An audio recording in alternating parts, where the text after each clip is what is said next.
What's up, everybody? Welcome back to the Martian and Ozzy podcast. We are back with this Hermansson versus Strickland card going down this Saturday. We had a week off last week after UFC 270, but we are back with this fight night card. I'm joined by my co-host, as always, Ozzy. How we doing this week? Fantastic. Took that 1 week break, went out to Mexico, came back, recharged off that hot pay-per-view, and I really like this card. I think lots of good spots, good fights up and down the card, and a lot of fighters that from the beginning, from when we first started this, are kind of like getting that rotation around. So pretty familiar, and definitely looking forward to the night of fights that starts early too. I think like a 4:30 start this week. How was morale in Mexico? I heard they were pretty bummed out after the Moreno loss.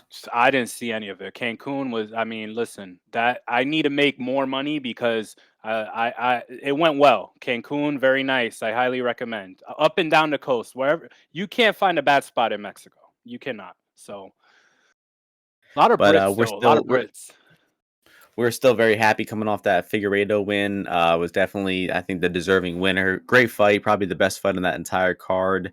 I Gaining disagree. Ngannou, I disagree. which was. Henry Oh, that's versus right. Yeah. Barcelos for sure. Fight of the night, plus 415 winner, plus 105 over 2.5 winner, and an awesome performance by Victor Henry in a fight that literally nobody thought he was gonna win. So Yeah, probably could be like one of the retrospect like best bets of the year. Yeah, we'll come back to that in 11 months or something like that. But definitely one of the best like UFC debuts of recent memory too. Just a 30-27 clinic from Henry there, and that was a fun fight too. But in terms of like competitiveness, back and forth, I was really enthralled by that Figueiredo Moreno fight, and was definitely happy to see our boy Figgy get the decision victory. I thought he earned it too. So yeah, just a quick recap. live betting was really good on that. The definitely was swinging back and forth quite a bit. So yeah, that was definitely an interesting fight for sure. It was very good.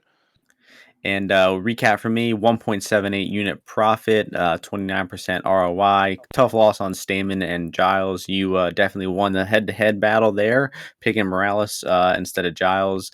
But what about you? What is your official tracked Yeah, recap? so 5 units up. Only loss that I mean, I don't even regret any bets. Obviously the Gone, decisions in there did not go my way. Obviously he was up 2-0, could have probably hedged a little bit on there, but just some bad fight IQ by him. I don't need to go into all of that. Andre Fiallo, another bet, definitely don't regret. Definitely thought that was a really good value. I think it was a pick and price going into the third round, and then hit on Figgy, Morales, Victor Henry by decision plus 900, Jasmine 2 units there, so overall 5 units in the green for last week.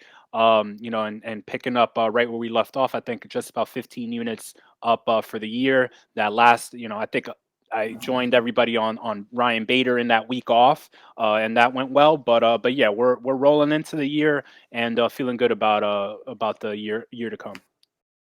Yeah, rare Bellator card where all four dogs won on the main card. That's a pretty rare state. But that's enough about the past few weeks. We got 13 fights going down this weekend, so let's get right into them.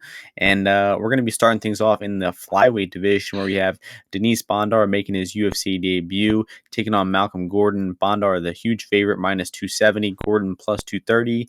And all I gotta say is I wouldn't be betting against Ukraine right now. A guy from Ukraine, everything's going on over there. I just feel like the Ukrainian fighting spirit is flowing through Danis-Bondar's veins, and there's no way that he's losing to Malcolm Gordon. Because Gordon, infamous for getting hit, getting hurt in fights often. He gets taken down and stuck on his back for long periods of time. I've been pretty impressed with Bondar's top game. He seems like he has a good idea on takedowns and passing, flowing from position to position. Seems like a really good grappler. And, he probably just runs over Gordon in the grappling here. Even in Gordon's last win against Figueiredo, he still got taken down and held on bottom for like all of that first round. You saw the way Amir Albasi just sliced through his guard, mounted him, submitted him. So I just think that Gordon is such a bad grappler that you can't be really putting any stock into him. And there's a good chance that Bondar covers his price tag, even though he is making his UFC debut here. So I think Bondar probably cruises to a dominant decision or maybe even getting a submission on the mat here. Yeah, I don't have too much on this fight. I think it's a seldom flyweight fight that over 1.5. It's the over under set at 1.5. Gordon's been finished in the first round in 3 of his 5 losses. Bondar, very fast starter, looks to really get you out of there right away. One thing I'll say is I don't love when guys haven't been at a certain weight class, especially, at 125 when you're literally, just barely a man, no offense. If you're making 125 easily. So I don't love seeing that, I don't think he's made 125 since like 2019. So that's quite a long time for a guy who's I think now about to be 30 soon. But yeah, Gordon definitely needs the fight to play out for him to work his way into it.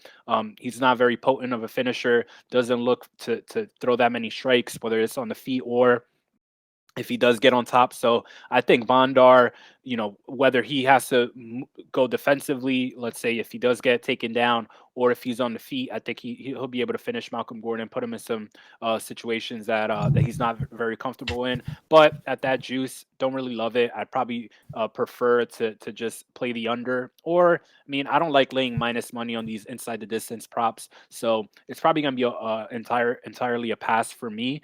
But I wouldn't blame anybody for seeing Malcolm Gordon and thinking this fight is going to end in a finish, because Figueiredo, like, he just slowed down so much, and not that great of a finisher. Whereas Bondar, that's like his sole purpose in life is to finish fights, and I think he'll do that on Saturday. All right, sounds like we're in pretty good agreement here, but I don't think we're going to agree on this next fight. It's a fight you've been pretty interested on Twitter. Welterweight division, we got Phil Rowe minus 120 favorite, Jason Witt plus 100. What are your thoughts Yeah, here? so I'm on Witt at plus 140. Obviously, this line, he's now, basically even money everywhere.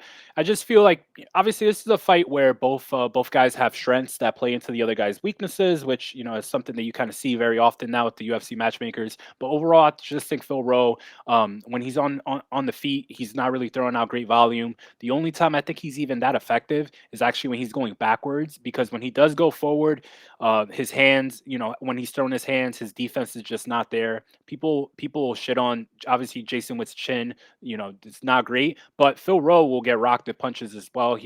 Gets hit clean himself, and even when he's throwing these punches, they're big wind up shots. They're not that tight. He's like, I think he struggles with the shot selection, like thinking about what strike do I want to throw here.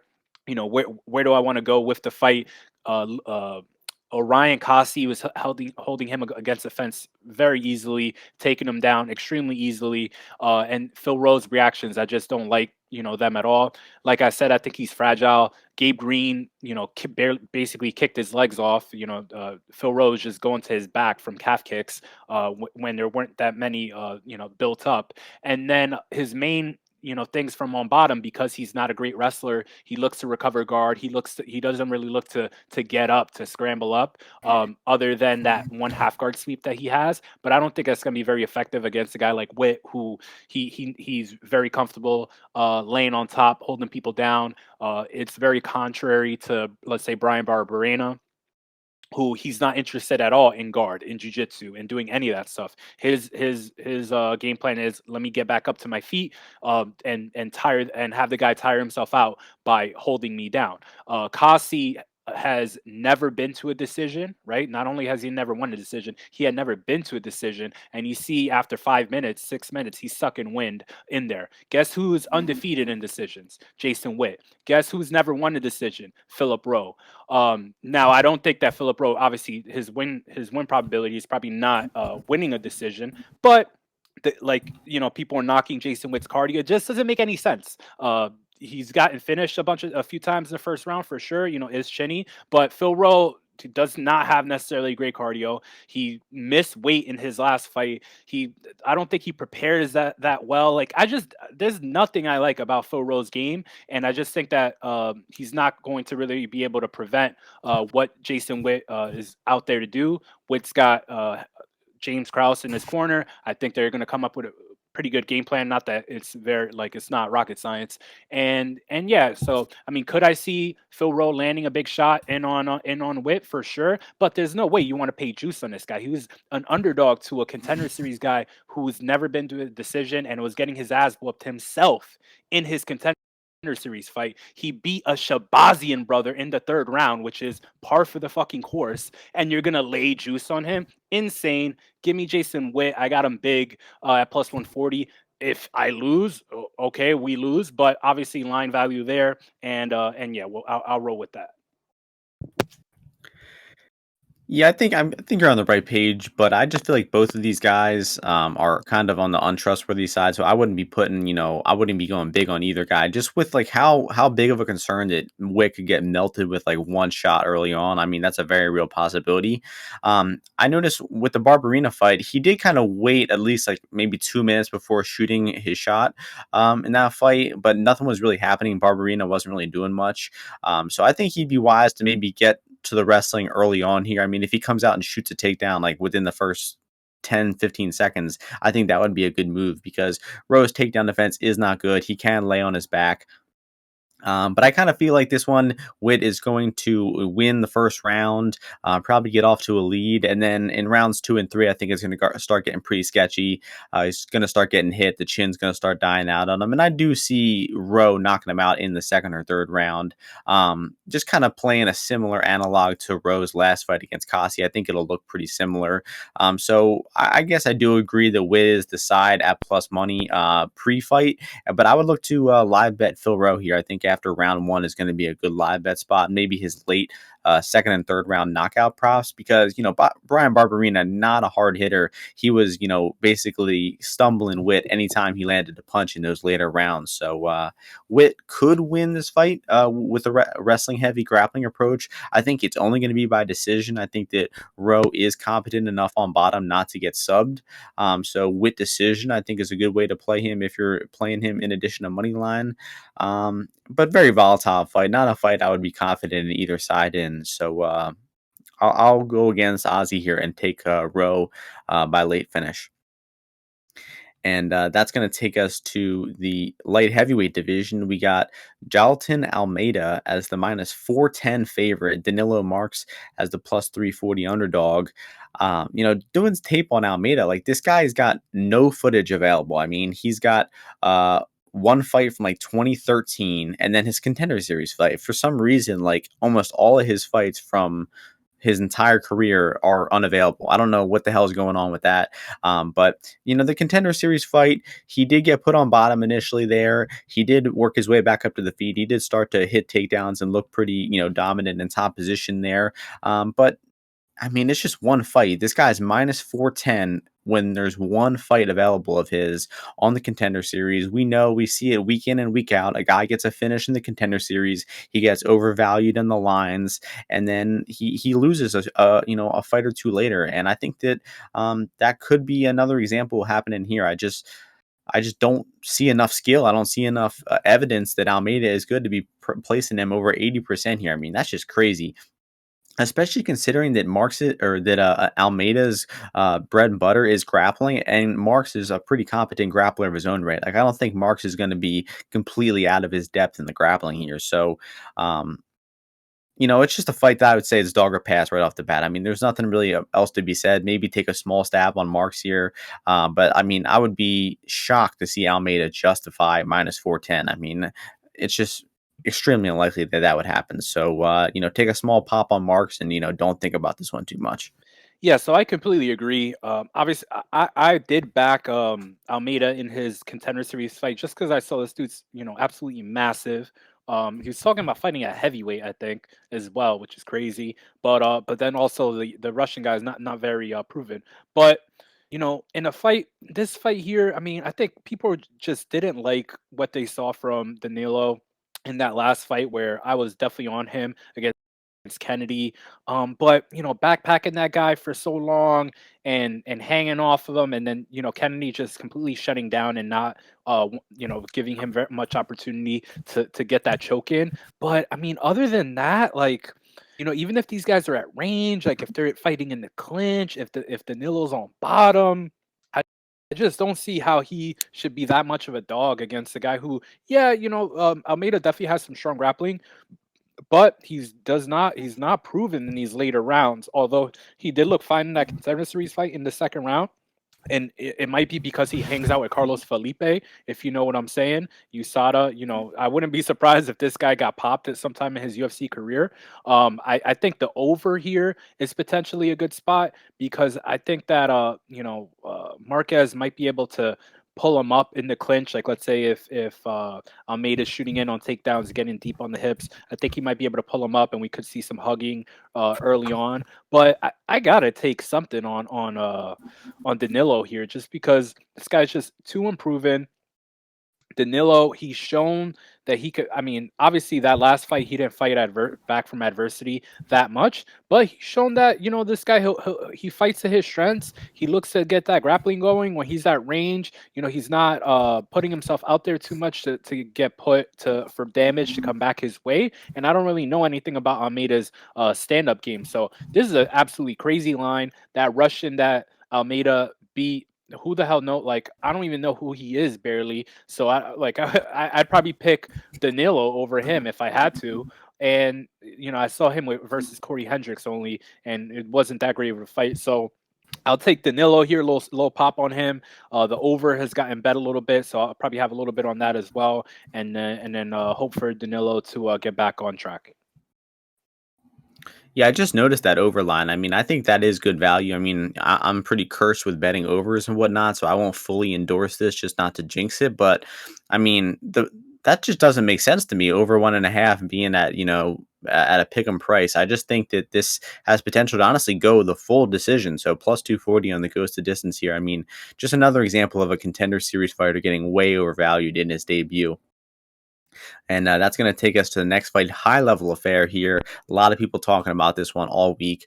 Bantamweight fight, women's Mm-hmm. bantamweight fight. Alexis Davis minus 240, Julia Stoliarenko plus Yeah. 205. I think this is What are we thinking yeah, here? man. I think this is a sleeper for fight of the night. Honestly, these are two girls. I mean, this fight's gonna be ugly. But I think it could be maybe a bit exciting just because Alexis Davis doesn't block any punches. Julia Solirenko definitely doesn't block any punches. And then if they get to the ground, I don't know. We'll see. We'll see what happens. Solirenko only has that armbar that she goes for. And I'm a sucker for armbars. But obviously, Alexis Davis has fought the much higher competition. Her jujitsu. I thought she won her last fight. I'm a little biased. I was on her in that fight, but I thought she won that fight. And then Stoliarenko? no, excuse me, Alexis Davis. I thought she won her last fight against Penny. Yeah, Oh, against Penny. Penny. Yeah. Yeah. Sorry. And then the Mazo fight, I mean, just Mazo was just giving up her back, and Alexis Davis was able to pounce. But I mean, I've got some of my guys, I'll tell you that they like the Alexis Davis side and they're paying juice, which I would never do. Like the only way I'm looking is the Solirenko side, but I would probably just try to maybe bet her live here. I know she got finished in that fight against Avila, but I feel like Avila brings a little bit of a higher intensity than Alexis Davis does, and is just puts out a little bit more output, a little bit more power behind the shots, and then actually hunts the submissions when she is able to. Although Alexis Davis has a decent armbar herself, but I don't think she's gonna armbar Solirenko. So I'd probably lean towards taking the value side, a value play on Solirenko. Now it's like getting north of plus 200. And if I like Alexis Davis, like I said, I don't think that she's going to finish Solirenko, so I don't really see why you would lay that minus number. So I'd probably just try to stab her by decision. But yeah, let's see how this and the over is minus 260. So and I wouldn't want to be on that side given Solirenko could go for these submissions. So yeah, I'll probably lean Solirenko, but I'm not going to have anything on this fight. Yeah, I mean, it's going to be a sloppy, ugly fight. It's likely going to be pretty high volume. Both these women stand on the feet, they trade. Stoliarenko is pretty like awful at everything, but you got to give credit that she is extremely tough. She did get finished in that last fight, but I mean, she can eat punches all day. Watch her that Invicta fight where she's like bleeding all over the canvas for 25 minutes straight. I just think that these two are going to stand right in front of each other and exchange punches nonstop. So the fact that Alexis Davis is minus 240 is pretty wild. I mean, she's only covered that type of price when she grapples, and maybe she looks to do that here, but Stoliarenko isn't as terrible of a grappler as like someone like Sabina Mazo, so I don't think that Stol is gonna like go down super easily, like Mazo did in that fight. I could see it getting stalled against the cage at times. I mean, it's just gonna be a scrappy, close decision. Davis probably does win it, but for both of these women being kind of zombies who march forward and eat punches with their face, I mean, I think plus 205 is probably the side here. And yeah, you just can't be laying juice on at 70% for Alexis Davis. That's just not the move. So that's enough said about that fight. Moving along to the middleweight division, where we have Marc-Andre Barriault minus 126, Chidi Njokuani plus 106. And we got Chidi making his UFC debut here, coming off his knockout in the Contender Series. You know, looked really good in the Contender Series. I think that was probably his all-time best performance, honestly. If you watch his other fights against other notable names, he struggles a good amount. John Salter took him down, choked him out pretty easily in round one of that fight. Pedro Carvalho was able to kind of stall him out against the fence, take him down as well. And it seems like Chidi really, melts under that grappling pressure. He can be taken down. He can spend long periods of time on bottom. And it's not like Beirut is a dedicated wrestler. It's not like he wrestles in all of his fights, but he is, I'd say, the much more well-rounded fighter. He's more experienced at the higher level, and I just think he's got a little bit of everything. He kind of reminds me of like a budget Marvin Vittori, where he's durable, he has good cardio, he's got good output, he's a decent striker, decent grappler. Like he can do everything pretty well, I'd say. And I just feel like he has a lot less glaring weaknesses than Njokuani.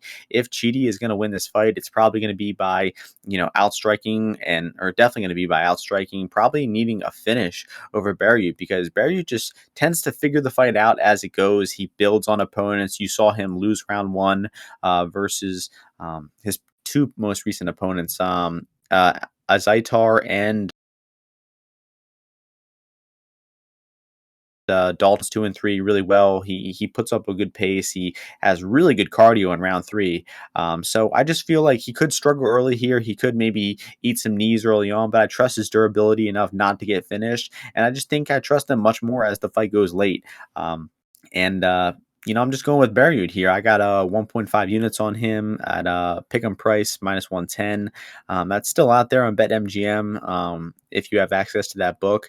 And I've bet on Barriot in a few of his fights back to back, and I'm going to be riding him once again here. So I like the power bar here, even at slight juice. Yeah, so this is a fight I've been I don't know, not that Barriou has been a guy who haven't had great reads on. Like when he first came into UFC, I thought that he was pretty good, but all those fights, like the Park, Jocko, Sanchez fight, I just thought that he fought just terribly in all of them. Like and then look frustrated after, as if he should have won them or something like that. And then the last two fights, I think, kind of in hindsight, maybe a bit easy matchups. Dolce definitely didn't have the cardio to hang with him.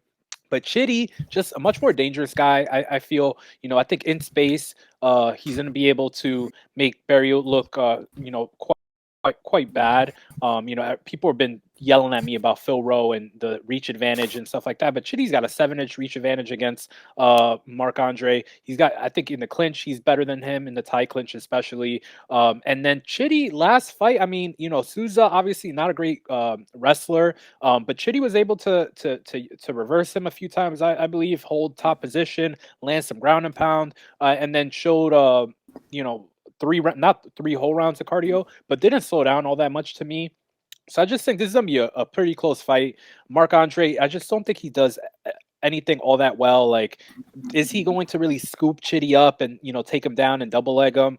I'm not that sure. And if that's not happening, I do kind of lean towards Chitty landing the better strikes, the front kicks, the leg kicks. Barriot's incredibly slow on the feet, so he's gonna have to be in tight on Chitty. But then even there, I feel that Chitty has definitely avenues to make to put out damage that looks good for the judges. So I think I was going back. I think the other day I was kind of thinking more Barriot when this was like more like pick'em. But I think any plus money actually on Chitty is probably a good side. And I do think this is going to be a pretty competitive fight overall. So I'll just take the plus money and fade the recent success of MAB.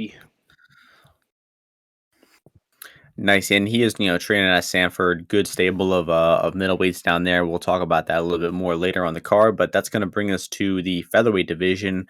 Really fun fight, probably one of the best fights on the card here. We got me and Hakeem Dawodu minus 162, Mike Trizano plus 142.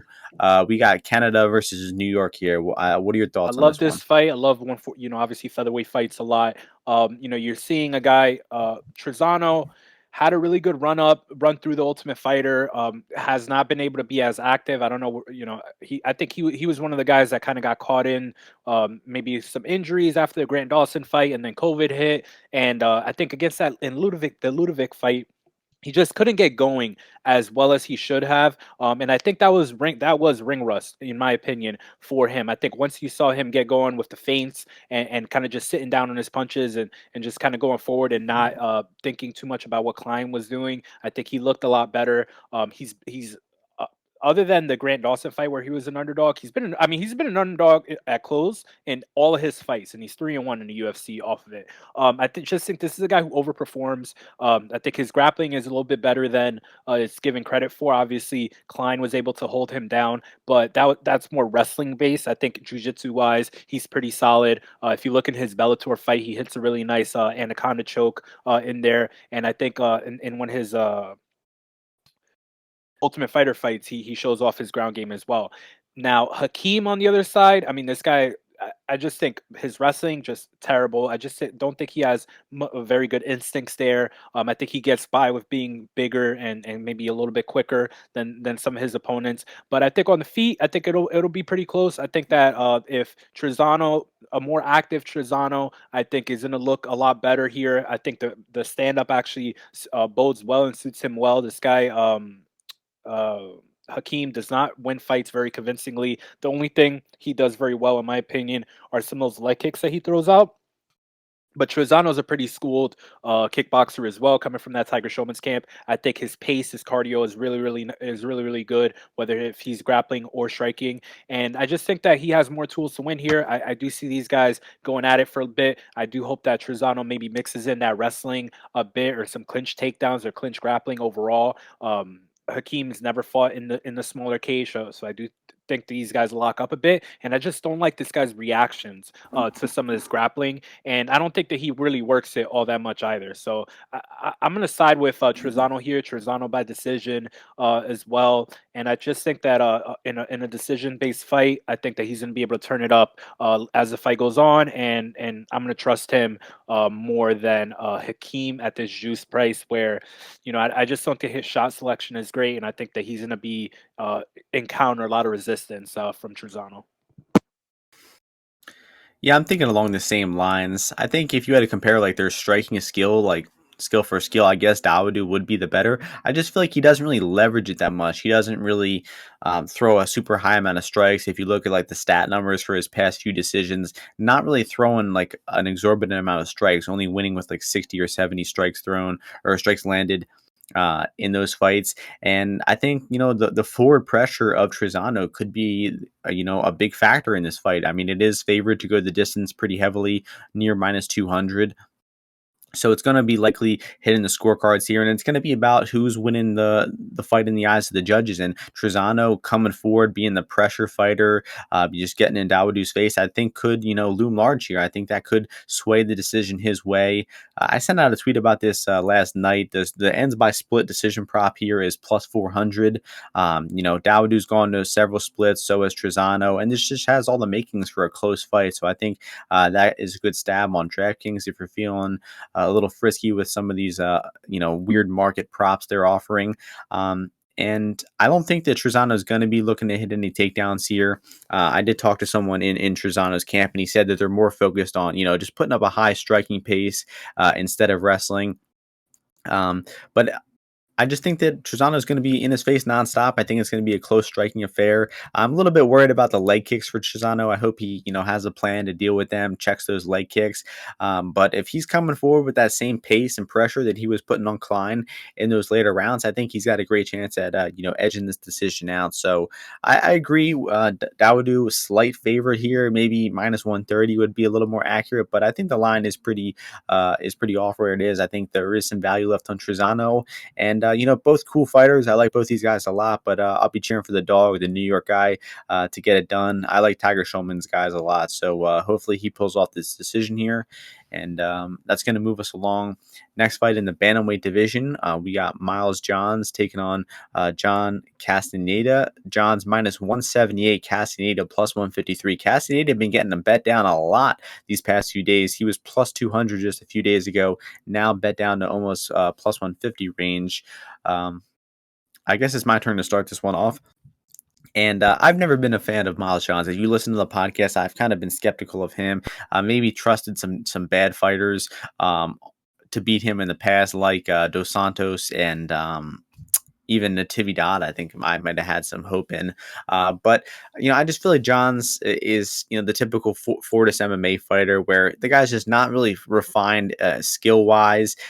He's a good athlete. He's somewhat well rounded, but I just don't think the guy makes a lot of great like in-fight decisions. I don't think he knows what his strengths are. You saw him wrestling and grappling a lot in his early fights. And now that he's having success with that jab, he knocked out a few of his opponents, landed the leg kick a little bit more. He's definitely fallen in love with his striking, and I think he's getting away from that wrestling base of his. Now, Castaneda has looked pretty bad on bottom in some of his fights outside of the UFC, specifically his Leo Loa fight on the Contender Series a few years back.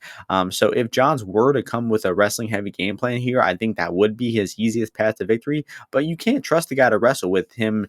I don't think he shot a takedown in like 3 or 4 fights or something like that. So I don't trust him to leverage that grappling to get this fight in his easiest realm, and I think that there's a good chance these guys strike with one another on the feet. And Castaneda, I think he's got some pretty slick southpaw boxing. I think the guy's got really good hand speed.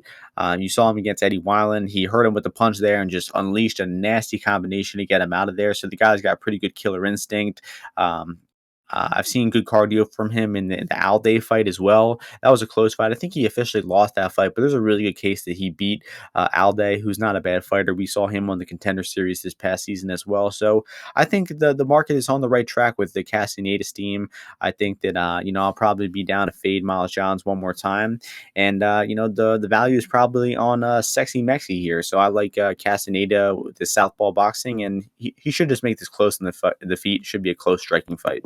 Yeah, man, I love Castaneda in this fight. If you look, I was high on him even coming into UFC and that Nathaniel Wood fight, where I think he was maybe like a 3-1 underdog. Definitely lost that fight, but I just thought that I think some UFC jitters there. He wasn't really getting off all that much, and obviously Nathaniel Wood is a cardio machine, throws out a ton of strikes, and doesn't let you get that comfortable there. So for a UFC debut guy, definitely a tough fight to come into. But if you looked at in that Wineland fight, much more comfortable there in his stance, was able to counter Weiland on a number of occasions and eventually get him out of there. But you just see in the pocket, hands are high. He's seeing all these shots coming. He's clipping you in between the shots that you throw. And Miles Johns, on the other hand, I mean, this guy's a chuck and ducker. Like, he's throwing 22 laser, whatever say Saud is saying for overhand rights. That's kind of his main offense. And it worked against literally the stiffest guy in the UFC, Anderson Dos Santos, where he only got more stiff by blowing his leg out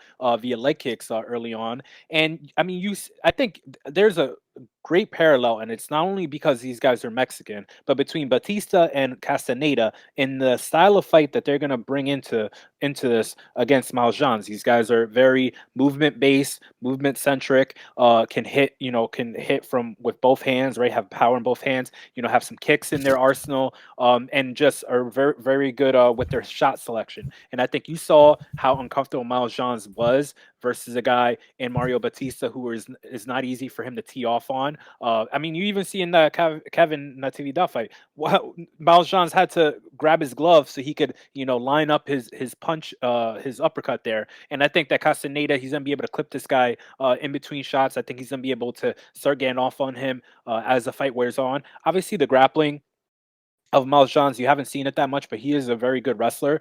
So I'm curious to see, does he look to grapple here? Does he look to take Castaneda down? But I think, this guy being a southpaw coming in here against Miles Johns, I think being able to hit from both stances, throw kicks, mix it up, be in the clinch, just a very well-rounded fighter coming out of a good gym over there with Greg Nelson in Minnesota. Been out for a year, improving himself. I don't think he took any time off. Has known about this fight since like I think November, more or less. So I think Castaneda's coming in here. I think this has a good chance to be a really, really good fight. I'd probably lean for it to go over, or go to distance. And I love the Castaneda by decision prop here. So I really like him in this fight. I think this fight could be, closer to a pick 'em. Especially if this is only a stand up fight. I mean, it's definitely, the line is definitely off. So I think Miles Johns will have to rely on that wrestling here. And I don't think that's going to be very easy for him because, Castaneda does look to get up. I do think he has pretty good cardio as well. So I'm looking forward to this fight. But yeah, Castaneda by decision would be where I'd be leaning. Yeah, I mean, I think the price is kind of assuming that John's going to wrestle, but like you said, if it's striking, it should be 50-50, maybe even an advantage to Castaneda. But I was wrong. He did apparently shoot a few takedowns against Natividad, but wasn't even able to And the take TV him does down. awful, And dude. if He's you terrible. Yeah, and if you think back to that Cole Smith fight, remember that was a That was a really close very, very grappling fight. close Like fight. Yeah. Miles Johns isn't even that good of a grappler, so I think that you're on the right track with this one. I think Castaneda is pretty Castaneda, brown live belt in here. jiu-jitsu too, And been training a long time. 23 fights versus, he's got almost double the fights that Johns has. Been in a very contentious decisions as well. So, man, I think this is a good dog spot, and the market's correct on this one. Still value, I think, at money line. That's going to move us along to first fight on the main card. We got our boy Juicy J, Julian Erosa, in the unfamiliar role as the favorite here. Looking for this line on Best Fight Odds because for some reason they You got got it to all split up mixed for up. some He's like minus crazy 300. He's like minus 325 some 300. places. Yeah. Yeah, and Steven Peterson plus 255. I believe it's your turn to start this one off. What are you thinking Yeah, about man. this one? Interesting fight here between two guys.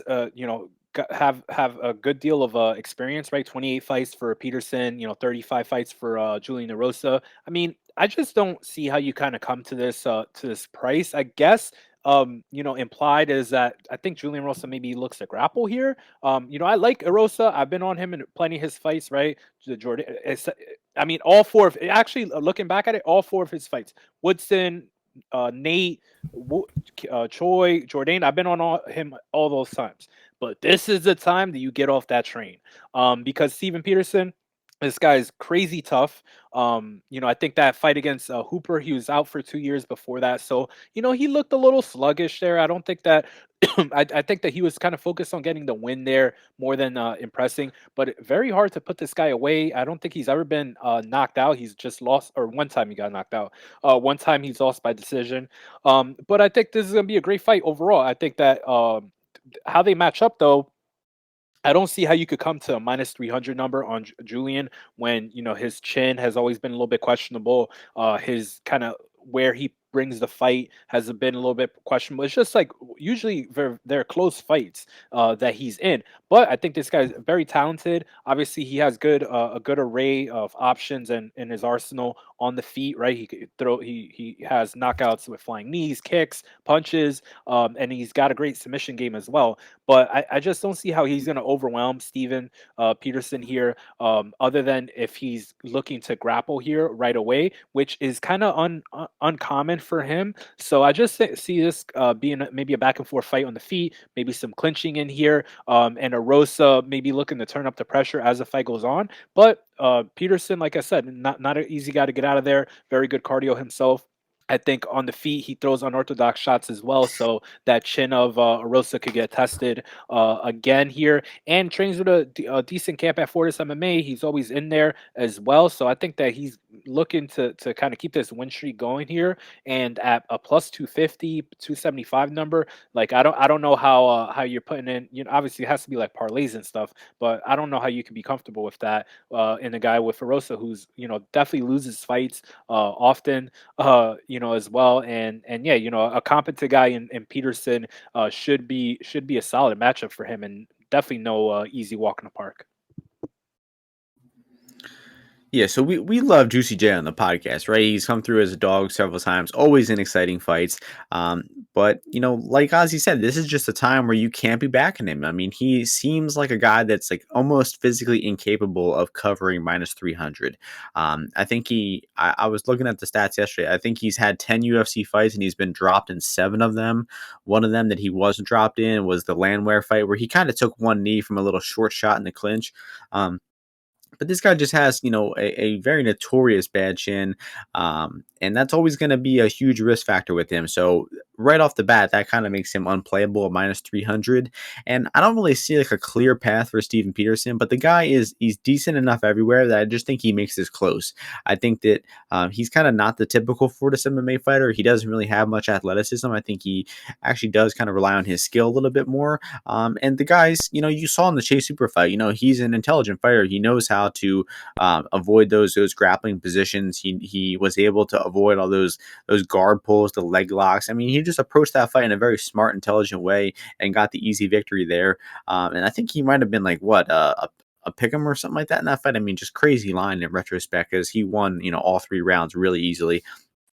So not much to say about this fight other than it's dog or pass. You can't be trusting Erosa at this price. I mean, I think minus 200 would be more accurate. So I mean, there is a good amount of value on Peterson. I can't see like a crystal clear path for him. I just, like I said, think he makes this close everywhere.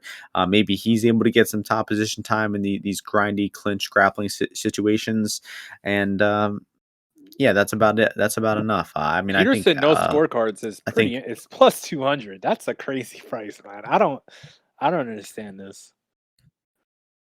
Yeah, I mean the whole what is the It's goes? like Yeah, I mean a rare chance where it goes a distance could be a spot here.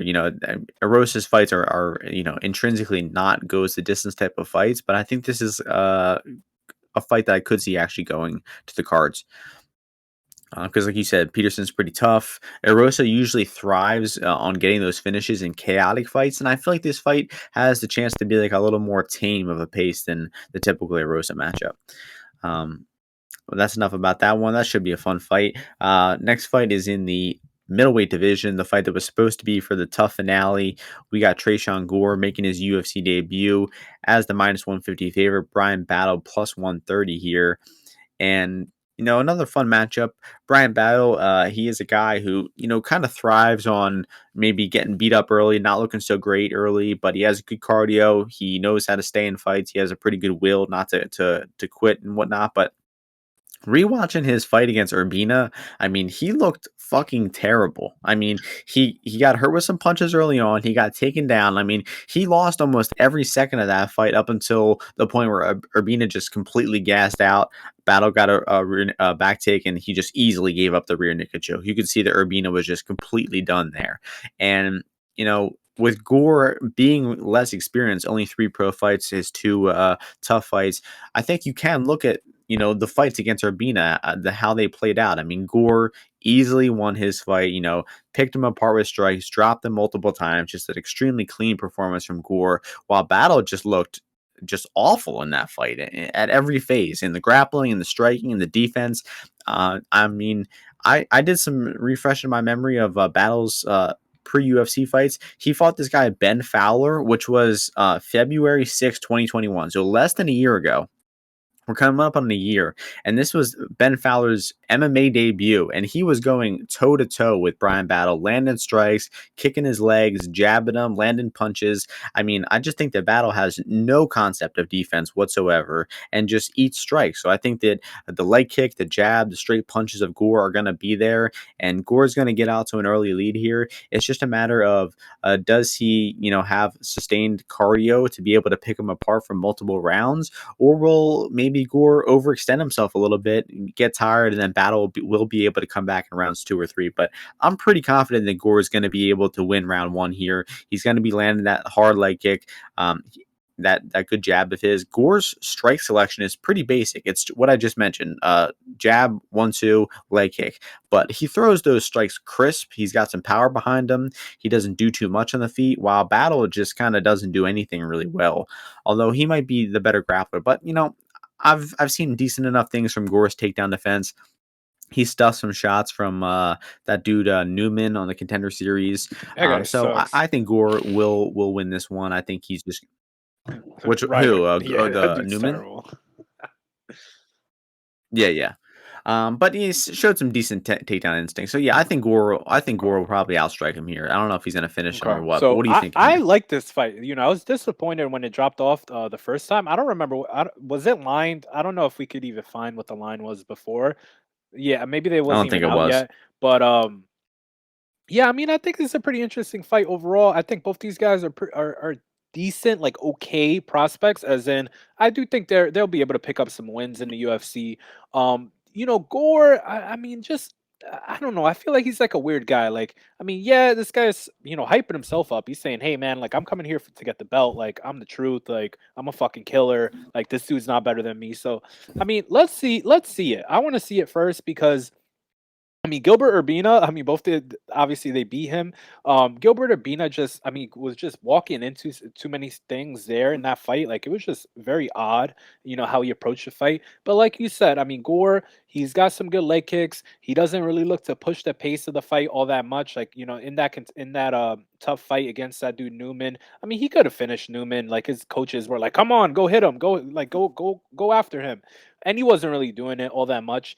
So I think that the same thing could play out here, where maybe you think that he's gonna really start off really strongly and all that, but then he gets in there and he's looking against a guy in battle that I don't know if he respects him or not, but I just think that he could get off to a little slower start than anticipated. And if or when that does happen, I actually like Brian Battle's game. I think he's a guy who is a notorious slow starter. I think he's a guy who's able to chip away at you. He's competent in a number of areas. I think that Gore's game plan is for sure going to be on the feet. And I think if it's grappling at all, like yeah, Gore's not the worst grappler.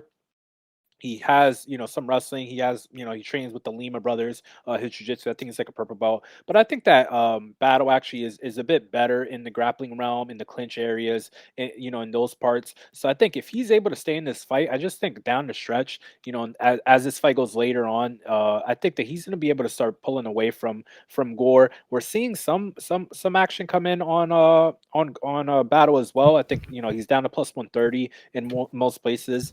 And I kind of like Brian Battle's game overall. Like I can't tell you exactly why or like I don't know. It's like it's a strange thing. Like I was on him for that Urbina fight, but I just feel that he's gonna present a fight to Gore that's a little bit uncomfortable for him. You haven't really seen Gore too much adversity. Never been. I mean, it's been a third round, I guess, one time in his career. Whereas Battle has actually a 5 round fight under his belt. Both young guys. Both guys are competent in a lot of areas. I'd probably favor this fight to go later on as well. So I probably lean to in that direction. But I'm gonna pick Brian Battle here. I think that he's gonna be able to stay in this fight. He's not gonna give Gore the opportunities to land those big punches and start getting into the fight and winning a decision at, at the end of the night. Yeah, I'm not confident in Gore myself, but I just think I am pretty confident that Battle will be a better live bet. I think you're going to be able to get him plus 200 or something after round one. So I would wait to see how it goes for a little bit before getting in on Battle. Um, and that's going to do it for that fight. We're going to move on to the next fight. Short notice fight, up a weight class for these guys. This is fighting at light heavyweight. We got Brendan Allen as the large favorite, minus 425. Smiling Sam Alvey still chugging along, plus 325. It was supposed to be Alvey versus Phil Hawes. Hawes' teammate Brendan Allen jumps in, and Sam Alvey's still chugging along in the UFC. Hasn't won a fight in 6 or 7 fights, but he's still here. Yeah, what So, what happened in Brendan Allen's last fight, John? What happened there? oh, we got in some great live Yeah, bets on we on did. Chris Yeah, Curtis there. we did. Yeah.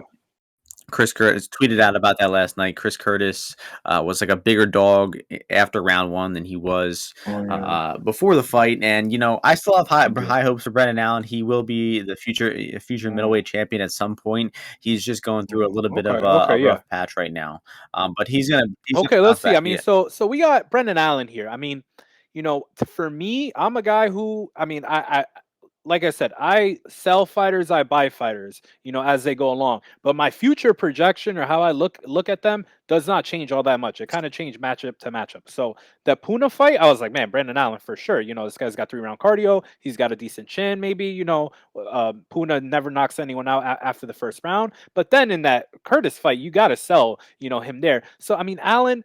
I just he's not that good of a grappler. I think his wrestling's not that great. I don't think his cardio is actually, that amazing where he's able to chase that grappling, all that much. And a lot of these guys that he's been beating are guys that are a little bit more inexperienced, right? Like, Dawkins, which that was a barn burner. Dawkins should have definitely won that fight. It was really disappointing. Brendan Allen. I'm saying he should have No. won the fight in terms of he should have won the Oh, fight, okay. not the decision. I don't give a fuck.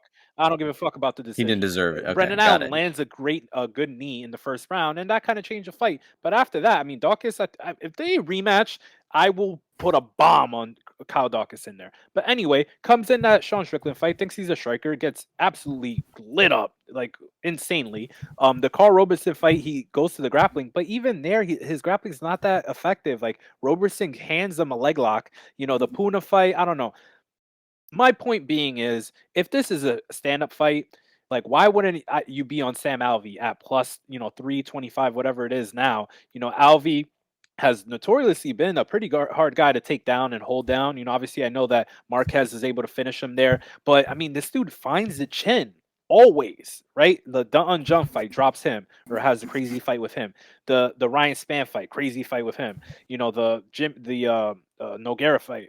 I don't know. Like this dude always finds a chin on guys. Southpaw guy as well. Brendan Allen, he does have that experience from that Puna fight. He's gonna be throwing these body kicks at Sam Alvey, but he's not bringing anything that Alvey is unaccustomed to. Alvey has the experience at 205, and Brendan Allen, I think he needs takedowns. He needs grappling to be able to look good at this number that you'd have to bet him at. He's talking about jet lag. I don't know what time it is. All this stuff, like built-in excuses. I think he thinks this might be an easy fight. I don't know how he's going to approach it, but there's no way I would even ever consider, like, that thought wouldn't even come to my brain to bet on Brendan Allen at any juice like this. Like, this is a guy you bet on him as an underdog.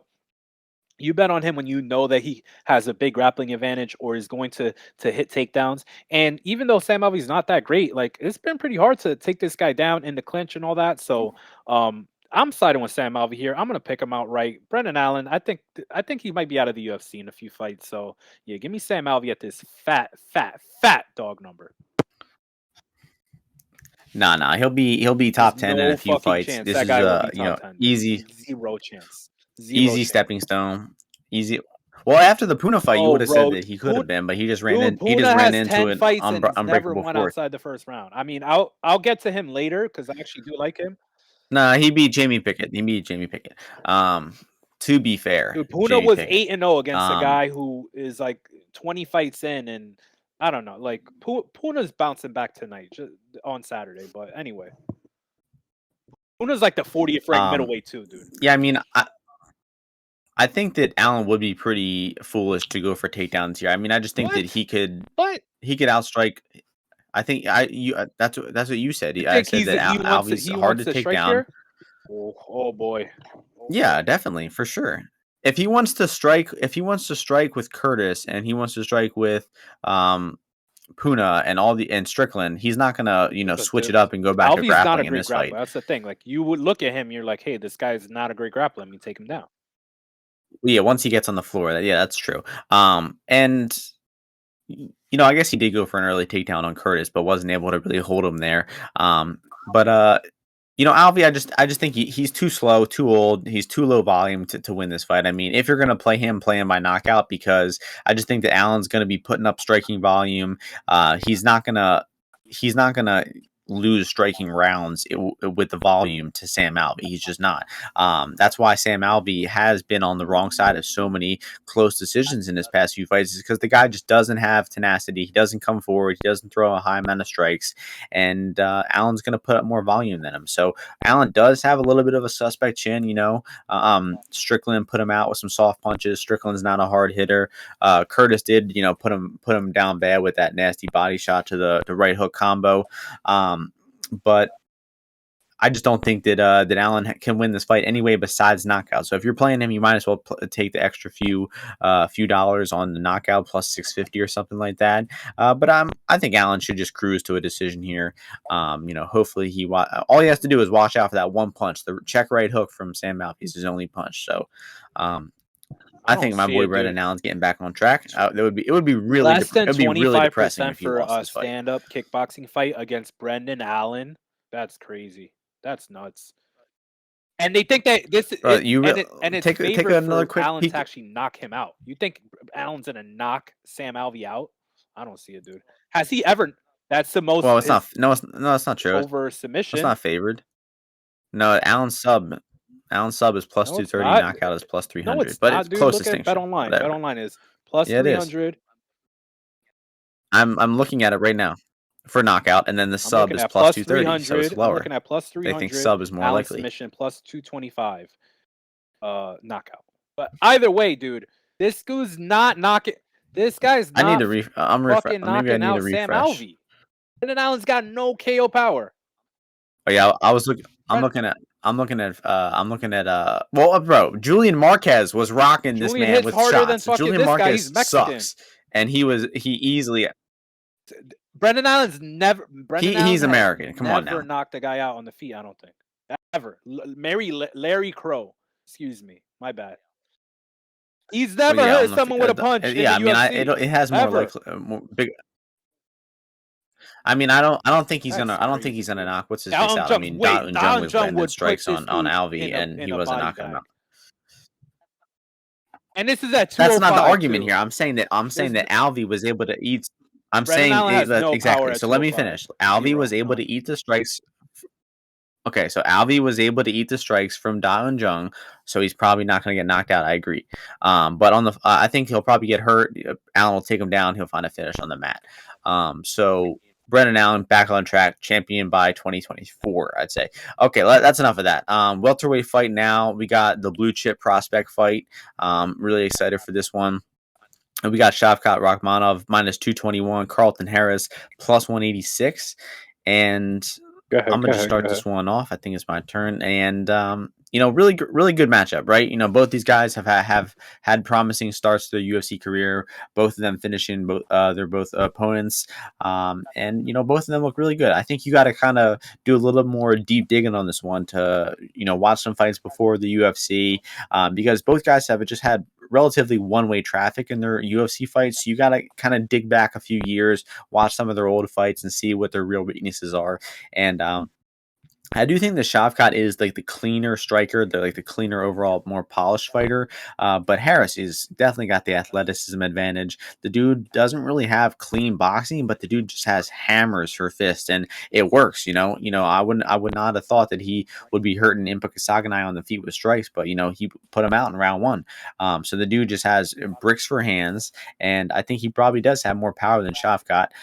In terms of grappling, I'd say Harris might be the better offensive grappler, but I've seen a little bit better defensive grappling for Rakhmonov. So if Harris is attempting takedowns here, I think that I do kind of trust Shavkat to stay off bottom, to stuff some shots here, and keep this one on the feet. But if it's on the feet, I think that Harris has a great chance at leveraging his athleticism, his power to maybe hurt Shavkat with some shots here, and Shavkat got hurt and rocked real badly versus Odilov not that long ago.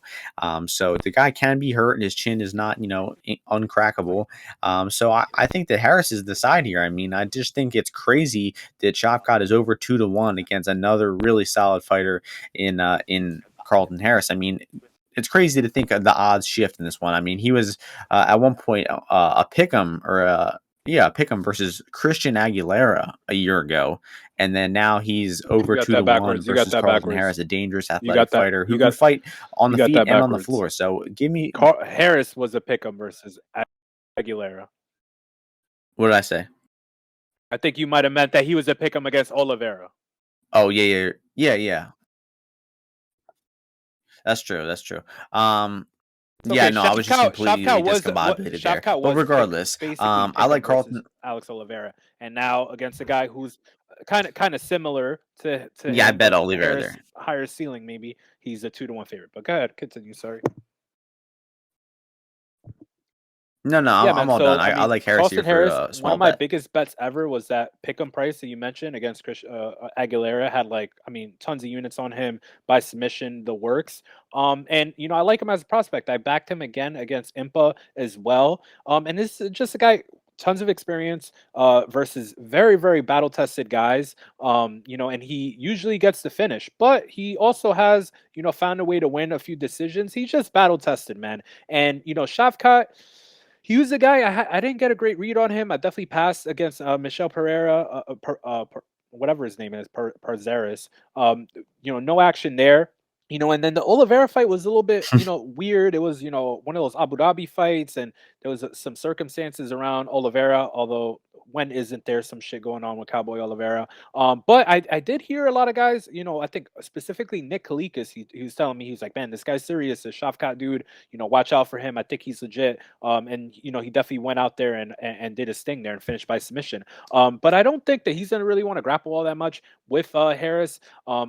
I am curious about this over under that's minus 140. Now, obviously, Shavkat, he's finished everyone he's fought.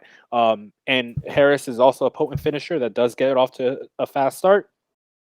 But I do potentially see these guys, maybe closing the distance on each other, testing some of that grappling as well. But I do think I think that Harris, will be able to escape some of the submissions or some of the stuff that Shavkat will throw out at him and look to maybe claw back into this fight. He's an awkward striker on the feet. I think that he's going to be able to pose Shavkat some problems there. Throwing unexpected strikes.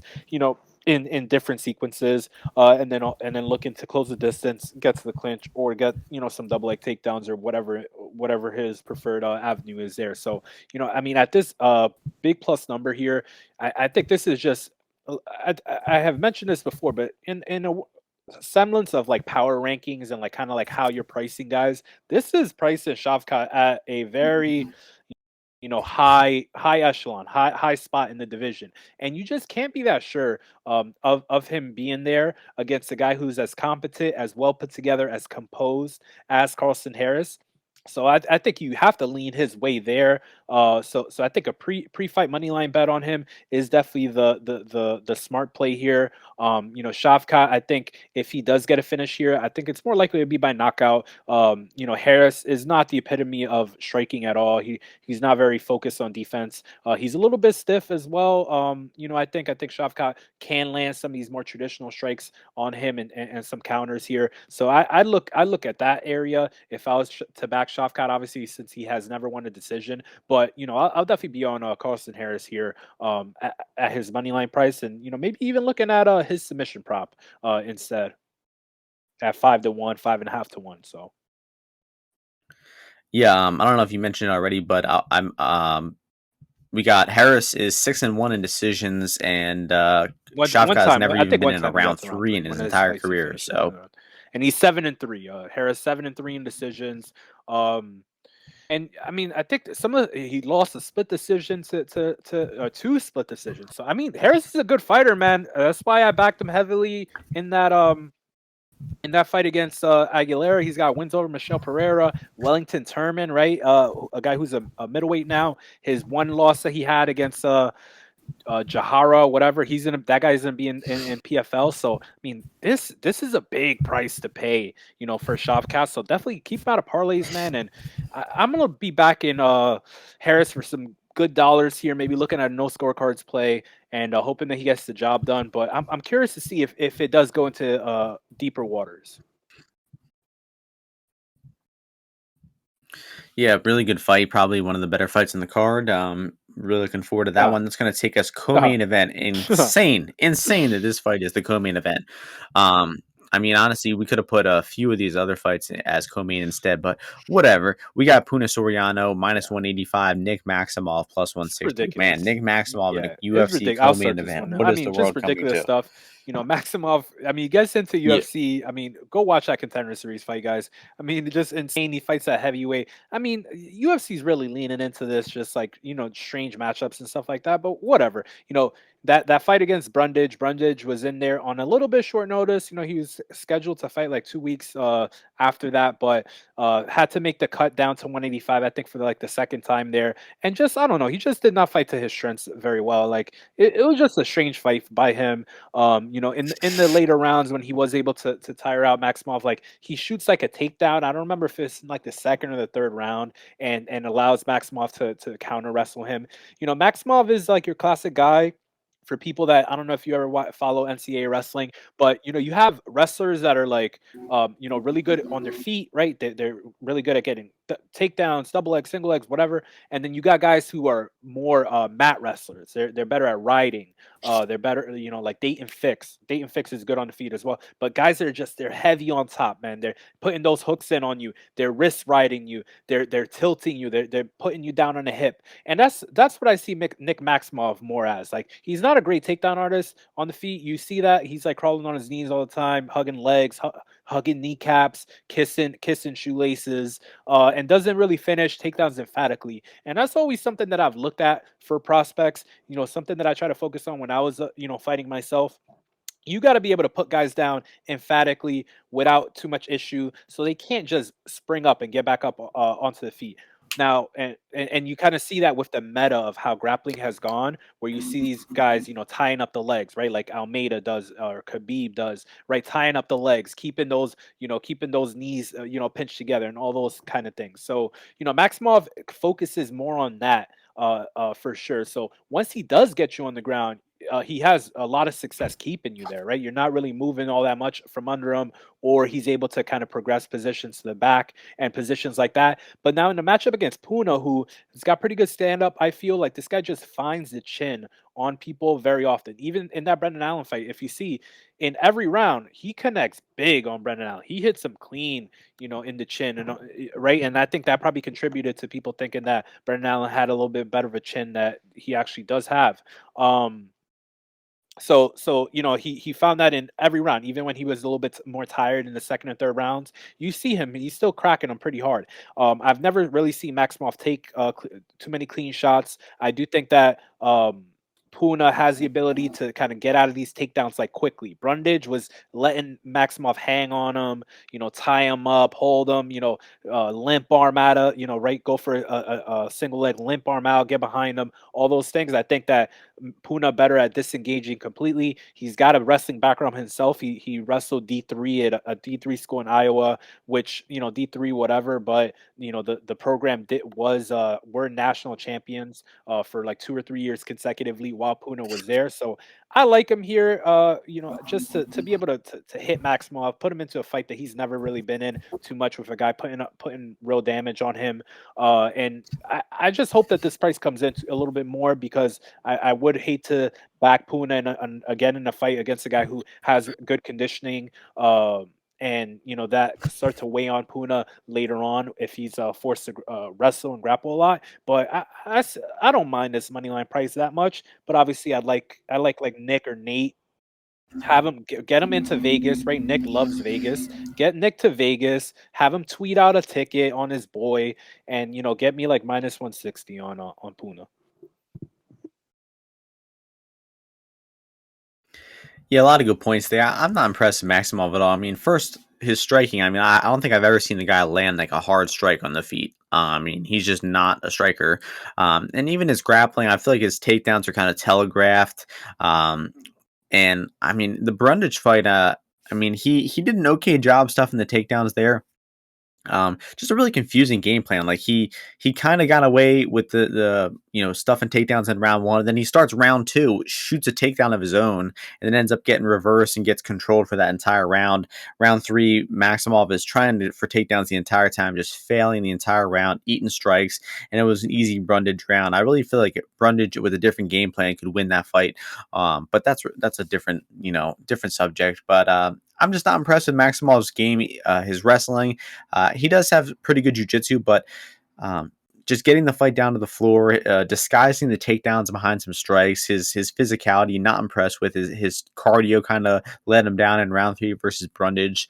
And I just think he's going to need a 3-round heavy wrestling approach to beat Puna here. I don't think that Puna is going to get taken down easily. We haven't seen him face really any takedowns or any grappling. His entire defensive grappling is a big question mark. But like Ozzy was saying, the guy did come from a collegiate background, a collegiate wrestling background. I think he's not going to be phased by some of these weak telegraph single leg entries from Maximov. And as long as he doesn't make any like drastic errors in the wrestling and give up his back and get choked, I think even if he gets taken down once or twice, he should have enough time, room to get up, land some strikes. And I mean, he's going to be landing 100% of the hard strikes in this fight. Maximov is just incapable of landing hard strikes in the feet. So Soriano is probably going to be butchering him on the feet here. And I think he's going to get the knockout, probably in like the second round or something. Maximov's going to get hit early on, maybe, take a knee, sit down, and get eventually finished off in the second or third round here. So I like Puna by knockout. I'll bet good money on Puna, but that minus 185, I don't know. Like that's a tricky range right there. I don't know. What do you feel? Would you back him at 185? Yeah. Where would you back him?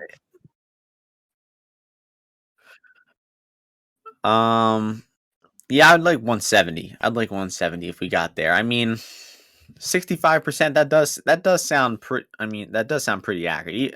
Fuck it. We'll endorse minus 195 or 185 too. I think like you're not going to get another opportunity if he gets like molly-whopped here. You're not getting another shot at this. Like. Yeah. This dude's like a chubby Pete Davidson. I'm telling you. Look at these. Pete Davidson's the GOAT. There's no disparaging Pete Davidson here. All right. No. You just. I fuck with Pete. I don't fuck with Nick. Davidson's the boy. Yeah. Yes. King of Staten Island. Great movie. So that's going to take us along main event time. Pretty fun one here. We got Sean Strickland minus 205, Jack Hermansson plus 175. And, I just feel like if you look at Strickland's middleweight run, the guy has just had a very, very easy run. I mean, Marshman, Jocko, Hall, those guys are just not high level opponents. Brendan Allen is obviously an elite win.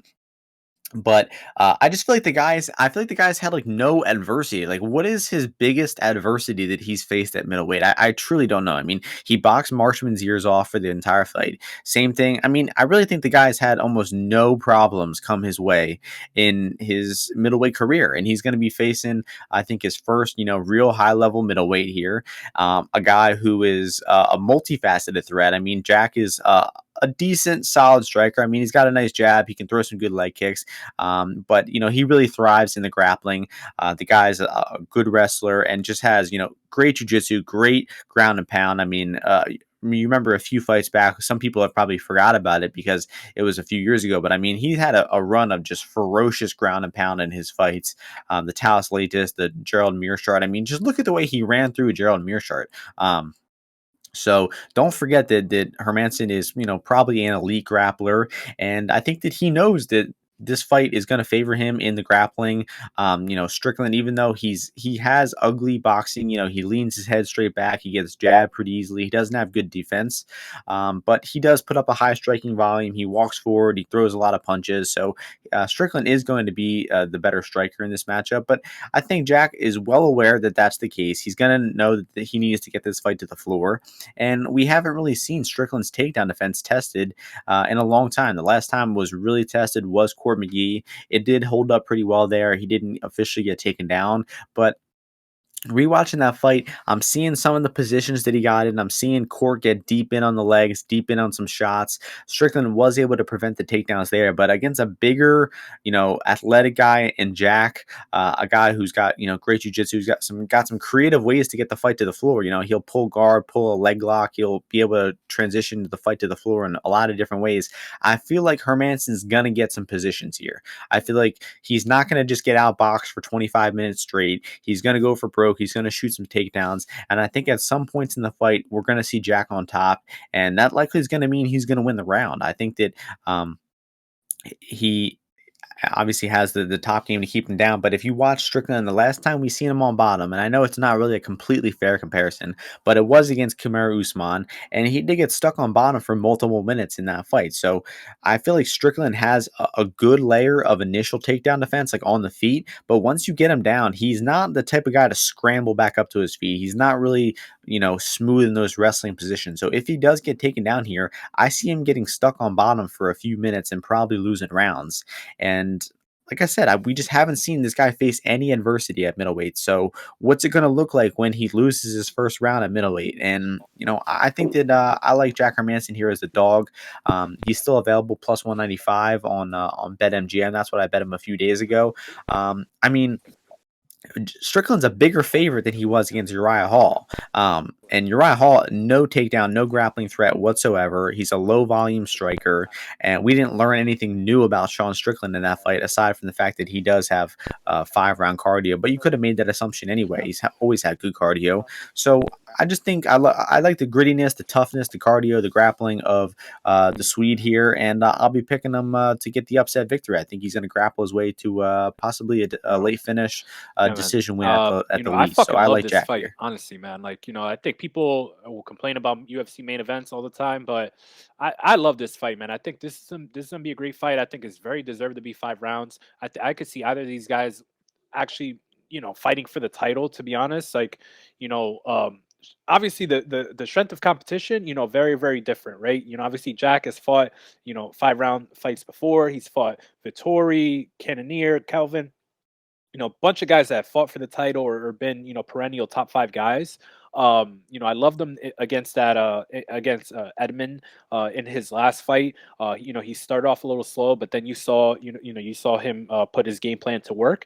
And Sean Strickland, in that last fight against Uriah Hall, I think some of the faults that I thought were going to be there in terms of, Sean just being too available to be hit just because he wants to put out a lot of that volume. You saw it pop up a few times where Sean's throwing a bunch of these punches and Uriah Hall just sits down and, throws one super big shot back and it hits Sean, but Sean has shown a very, very good chin here at middleweight, right? Even Brendan Allen, when he was hitting him, Uriah Hall, like the shots weren't really phasing him as much as I thought they would. And I think that Hermanson, he'll be in the pocket, like he'll shell up, he'll kind of roll with punches. He's been pretty hard to finish or to really hurt all that much, other than Vittori kind of making him look bad from that southpaw stance and that uppercut that he got clipped with by Cannonier. But I mean, I've been going back and forth on this fight quite a bit, just because I do like Hermanson when he does get on top. I do think he does some really, really good things when he is on top to both control guys and also look to advance the positions. But there are some moments where he's a little bit overzealous, right? Like, he knows that he either spent a lot of energy to get the takedown, or he knows that this is really a great opportunity for him. So you saw that in that Shabazian fight on, I think, 1 or 2 times. Shabazian's able to get up and reverse position and get back to his feet. You see against Vittori, he does hit a takedown, but Vittori is able to scoot his hips around, scoot his hips out. You see in that Kelvin Gastelum fight, they're in the clinch, and Jack is like, he's kind of like charging up. He's like, oh, I'm going to throw this guy. I'm going to throw this guy. And he gets fucking launched by Kelvin Gastelum, but is able to get to the heel hook. And Sean Strickland, I do think some of his I was a little bit more skeptical early on about his counter wrestling, how good it is, like what, but in that last fight against Uriah Hall, he hit some reactive takedowns in there a bit that I thought were good instincts. And I just think that Jack, he's actually not that great of a defensive grappler, because and you don't see it that much because guys don't really want to go to the ground with Jack, right? So they don't really look to get takedowns and stuff like that. But I do feel if these guys get in close, and especially later on as this fight goes, potentially Sean Strickland is able actually to get on top himself. And when he is on top, I think this guy has some sleeper jiu-jitsu. I kind of mentioned, I think, in that Uriah Hall fight or at some point, that Strickland actually started off at Sequence Jiu-Jitsu, which is the gym that is owned by Johnny Munoz's father. So his original base is Jiu-Jitsu, even though he wants to talk about other stuff. Like, he's trained a lot of Brazilian Jiu-Jitsu, and I think that he will be just fine if he's on top of Jack. Obviously, you don't want to be under him, but I think that he's actually able to scramble up a little bit better than people are giving him credit for. Obviously, against Usman, that didn't happen, but he was cutting tons of weight to make 170. He was going against a guy in Usman who obviously a stud wrestler in his own right. Both these guys are super experienced. I think the bigger thing for me to look at is this fight going to finish early? Is he going to be able to get to Jack, or is Jack going to finish him, or are we going to continue this main event over streak? So I'm kind of leaning towards Strickland by decision here. I wouldn't be surprised at a later finish, but I do think this fight goes later on. I do think that there will be some clinching in this fight. But similar thing to Maximov that I'll mention with Jack is some of these takedowns that he hits are not that explosive, very explosive. Like he's getting a single leg and he's like hitting good transitions once he gets to the leg, but it's not finishing that seamlessly. And taking down and holding down Edmund Shabazian, I give not that I give no credit for that, but that's why I back Jack heavily there, because I knew Edmund's a absolute fish off his back, not a real fighter, had no fire in him. Whereas Sean Strickland's complete opposite. But like I said, I fucking love this fight. I think both these guys are studs. I think both these guys, could hold the title, could give some guys a run for their money at the top of the division. But I'm gonna stick with Sean Strickland here. I think that he gets this done later on in the fight. I think he's gonna be able to just keep touching Jack, making Jack uncomfortable. But I hope that he's healthy too, because he was mentioning he's a little beat up. He's got these Russian dudes all shark tanking him. So I hope he didn't overtrain for this, but I do think he's gonna be able to touch Jack up with the jab. I'm curious to see if Jack comes with a kick heavy approach, hitting that calf. I forget who it was that Strickland fought. Maybe it was Uriah Hall. He looked like a little bit uncomfortable once those calf kicks started. So interested to see if that's what I would do if I'm fighting a dude with a great jab. Like I'm chopping that calf every single time you give me an opportunity. But I'm gonna stick with Strickland here, and I think he touches up Jack and starts pulling away late. But it's gonna be competitive for sure. Yeah, one point you mentioned about the training situation is, Strickland admits that he all he does is spar. He just loves to spar, loves to strike and spar. I feel like he kind of doesn't take his preparation like too opponent specific. Like he's not going to be like, oh, I'm fighting a wrestler. Let me train more wrestling. Let me train more jiu-jitsu. I feel like he's the type of guy to just keep chugging along at the same, with the same routine that he does. While Jack strikes me as more of a guy who can game plan, who can, look to target his opponent, I their cannot weaknesses blame and anyone whatnot. So that's taking that why dog money on part of the Jack. reason why I like Dog Jack. money on Jack, it's not a bad bet. And for sure, not a bad bet.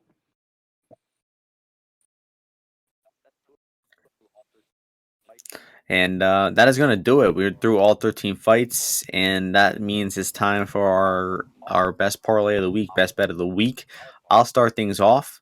I'll go with my man Powerbar, Marc-Andre Bayou money line, Yeah, so and that'll I be think my 7 pick. bets in here. And I'm what gonna about you, Ozzy? go to the well again. Obviously, I mentioned a bunch of dogs that I really like on the money line this week, but I'm gonna go with another prop, another over. I'm gonna go with the over 2.5, or you could go with decision too, but I'm gonna go with over 2.5 in Brian Battle versus Trishan Gore. I just think both those guys match up pretty evenly. Actually, I think that it'll take a little bit for that fight to get going, and even when it does, I don't see either guy connecting too big with strikes, and then submission wise, I don't really see either guy hunting for too much of them. Even though Brian Battle did come off a submission win in his last fight, so I'm gonna go with that over 2.5 minus 105 for my best bet. Yep, that comes out to plus 250. I expect my man MAB to be in a little trouble early, but I think in retrospect, he'll still look like a good bet when the fight is all said and done. So we're rocking out with that, plus 250 on those two. And that is going to do it. Hopefully, we have another dog heavy card. Definitely seems like we're trending towards the dog on more often than not on these fights. So hopefully another good night of dogs, This and is a some yeah. sleeper good fights in here. A This lot is of gonna be fun a good fights. card, man. This is gonna be a good Erosa-Peterson should card. be I fun. would not miss Harrison, this card. I think Shavka, go ahead. there's a lot of fights that are. I think one will get good pacing, and then two, I think there's gonna be a lot of good fights tonight or on Saturday. Yep, I agree. So thank you all for listening. Hope you all Give enjoyed us the that podcast. like, Make give us sure you that subscribe, retweet. Don't fuck around. following Don't be us on Twitter and stingy. whatnot. And And we're making. Listen, if you're not making money with this podcast, we are not the problem. you are the problem. Okay, so no offense being said, but come on, let's keep this going. I think we're how many episodes in are we? John, 22, 23. So good streak going, 22, and 23, let's I keep it think. rolling. But let's keep showing support overall. But thank you guys as always. Good feedback. I mean, you got one of the best bettors in MMA. 22 episodes giving out his thoughts Let's for do free. it. So if you're not making some Let's cash do it. along with Let's these, keep like making that Ozzy money. said, I'm not, there's something wrong, and it's it's not us us. versus the bookies, but let's just keep it rolling. One closing thought: I like Oh Lord. Battle-Hafez on this Fury FC card as a dog too. So look into him on Bet Online. But that's gonna be it. Thank you all for listening. Hope you all enjoy the card. We'll see you next week for the H Town pay per view UFC 271. Peace.